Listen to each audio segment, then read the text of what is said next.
Hey everybody, we have come to episode number 12 in my deep dive series on the US Beatles Capitals album. And we've come to the final Capitol album that was released during the Beatles' lifetime. And in order to talk about this particular album, which is the Hey Jude album, we have to talk about one of the greatest villains in the Beatles saga.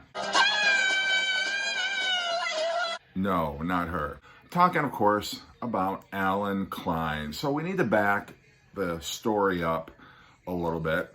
So in 1967, the Beatles manager, Brian Epstein, passed away. Now, he had taken care of all the Beatles' business dealings up to that point. And when Brian Epstein passed away, the Beatles were kind of left adrift. They were basically managing themselves, taking advice from friends and associates. And they set up a company called Apple, which was intended to shelter some of their money from the tax man. And Apple was a record label, it was a film company, and it was also a clothing store that they had in London. And basically, Apple, because the Beatles were not businessmen, began losing money.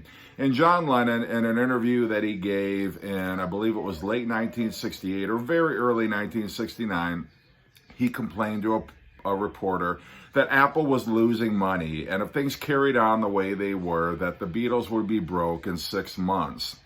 And that got the attention of Allen Klein, who was the former business manager of the Rolling Stones.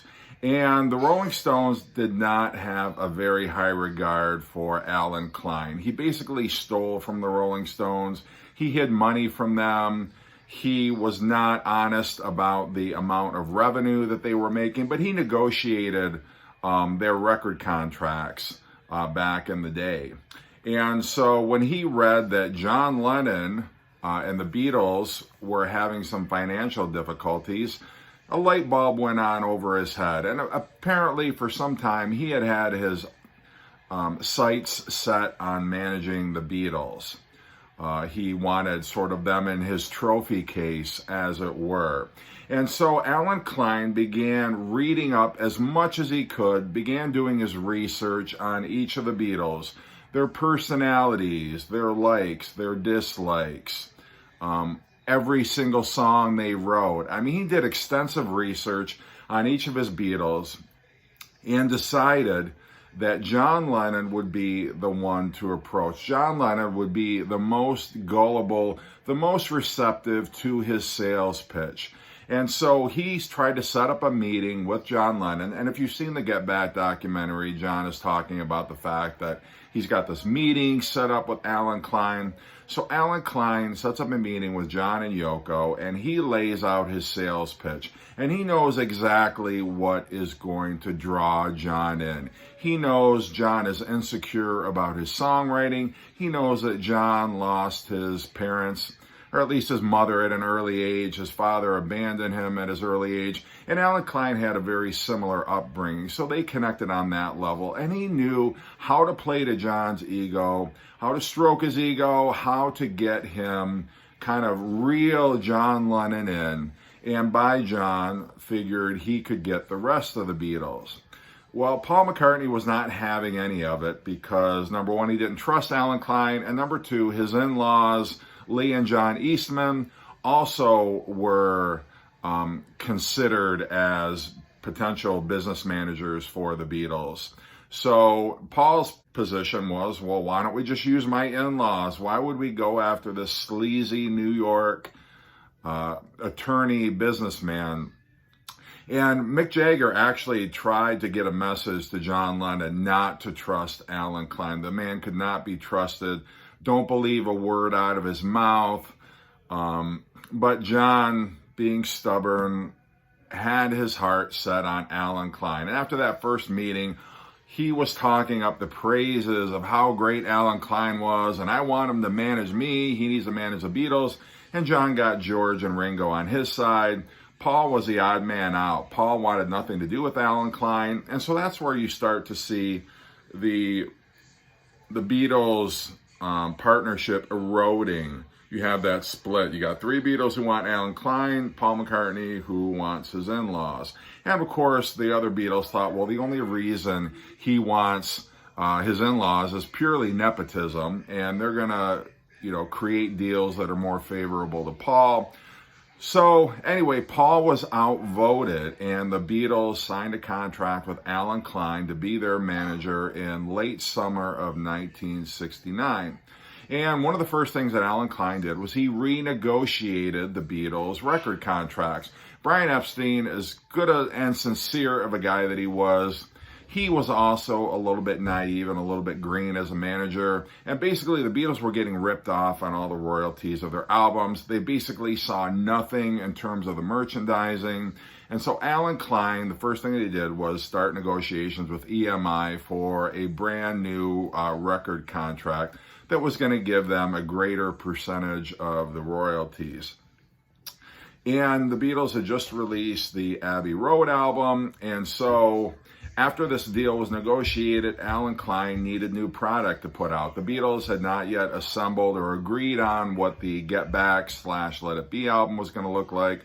And so as a stopgap, Allen Klein decided that he was going to assemble a new Beatles album from existing material that had not been on a Beatle album before. So he went to Capitol and said, give me a list of the tracks that have not been on a Beatles long-playing album to date. And they submitted a list to him, and he basically picked out the songs that were going to make up the next Beatles album. Originally, it was going to be titled The Beatles Again, but then before the album actually hit the shops, it was retitled as Hey Jude to capitalize on the most popular song on this collection.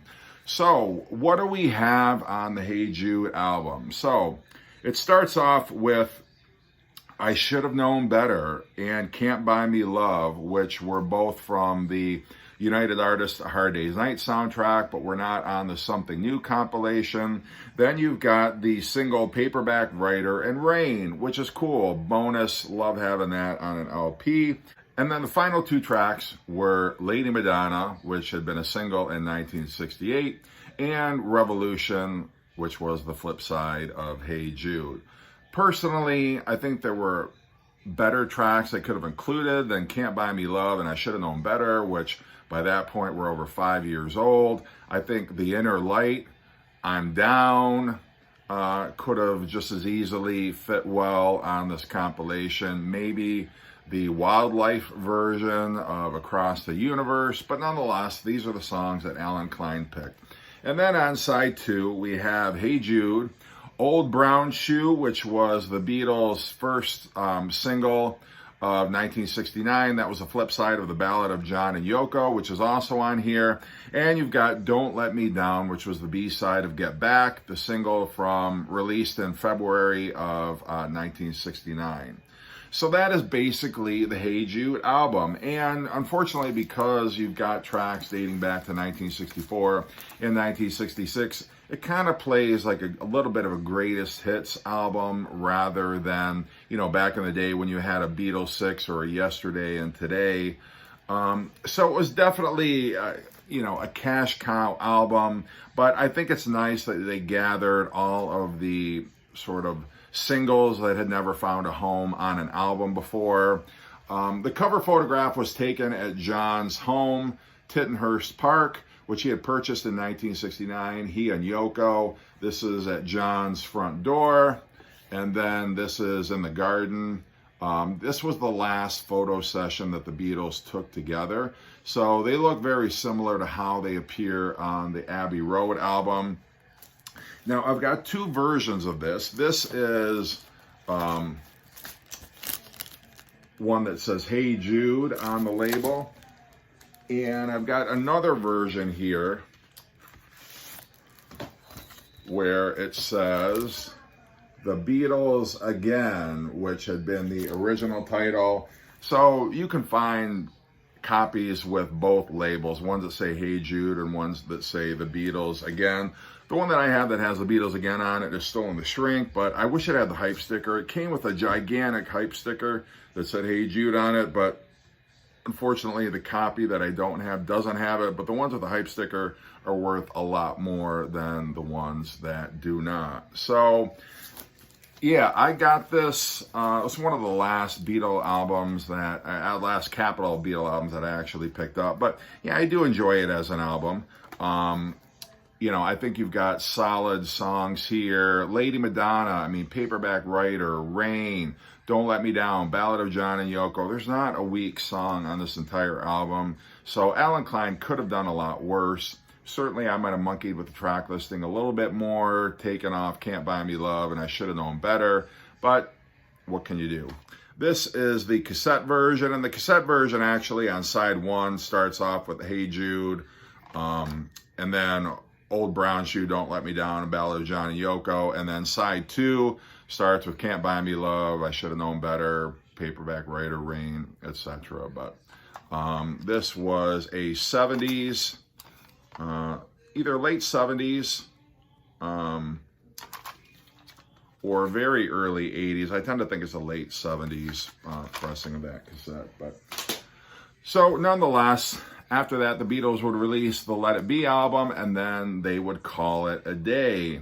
And it took a lot for Paul McCartney. Actually had to sue the other 3 Beatles to get out of the contract with Allen Klein, but that's an entirely different story. But that is the Hey Jude album. Let me know what you think of it. What do you think of Allen Klein? Any of the other thoughts that you want on this entire series? Kind of sad to see it come to an end. I've really enjoyed this, but I may touch on other Beatle albums, do other Beatle deep dives down the end, but I think I got to take a break from the Beatles for a period of time. So hope you're doing great, and take care.